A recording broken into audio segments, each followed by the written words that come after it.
update. How's it going? So it's 10:45 p.m.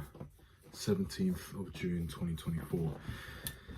And this is Rags2Riches. So I'm probably gonna implement this one thing, and it's something that sounds so obvious when I say it, and it's really obvious when I say it, but it's something that I do believe is going to make a massive change to my productivity.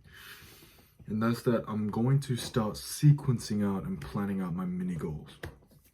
What do I mean by mini goals? I don't mean in terms of like revenue. I don't mean in terms of that. I mean in terms of like the different, like the tangible things that I can measure. Like for example, I need to onboard 3 trial clients before I start creating a landing page for another offer. I need to do that first, right? So instead of getting ahead of myself and creating a landing page first, which I could get carried away and do that, if I sequence out all my mini goals, for example, first client, second client, third client, literally just like that, and then plan out offer for those clients, and then gather testimonials from those clients, like literally sequencing out these mini goals just like that.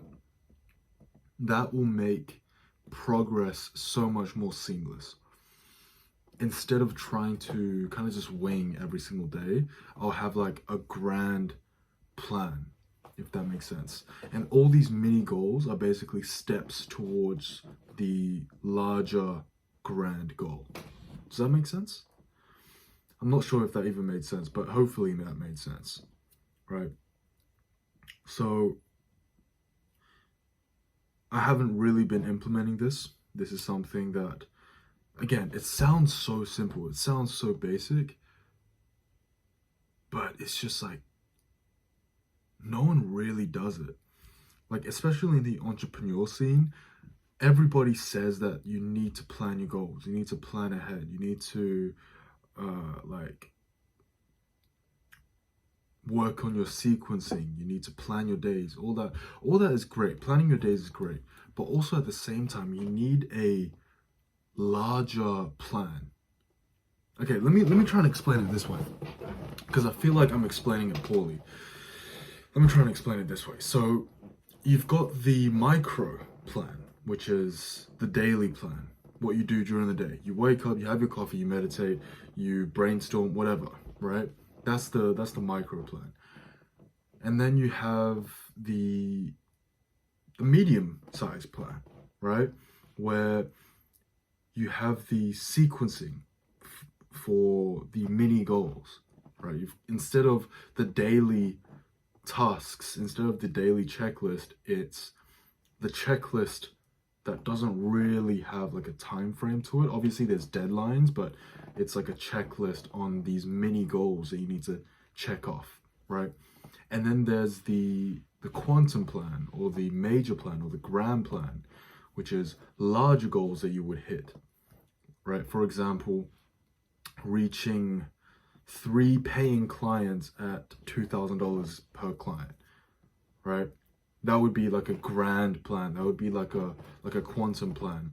And then from there, the next step, the next quantum step would be, you know, sign on your 10th client for, you know, it's just basically sign on your 10th client, $2,000 a month, 10th client, right? That would be like the second step to that quantum plan. So it's kind of like you've got all the way from the micro sense to the medium to the large. Does that make sense? Like a McDonald's meal.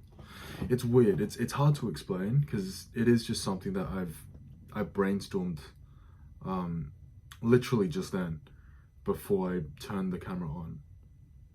But it's interesting because it sounds so simple, and it sounds like it makes so much sense, but no one's actually done it, and no one really actually does this, because I don't know why. Maybe it's hard to keep track of these like mini goals and mini plans.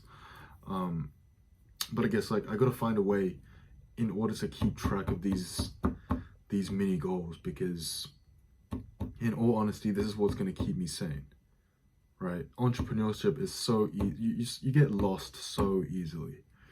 So in all honesty, this is something that's going to keep me on track and keep the eyes on the prize, basically. You know, without these mini goals, without tracking these mini goals, without tracking these quantum goals, you're going to kind of run around in circles. It's like if you're trying to find your way out of a forest, if you don't leave marks, if you don't leave some sort of mark on the tree or the ground just to let yourself know that you've already been in this roundabout area, then chances are you're going to run in circles, right? But if you leave something, if you leave a pile of rocks, if you leave a note, if you leave something, then you'll be able to tell, oh shit, I'm going around in circles, maybe I should go this way instead. It's basically a way for you to guide yourself. It's really hard to explain. I'm sorry if it didn't make sense. Hopefully it made sense. Anyway, I'm gonna go to bed. And yeah, good night.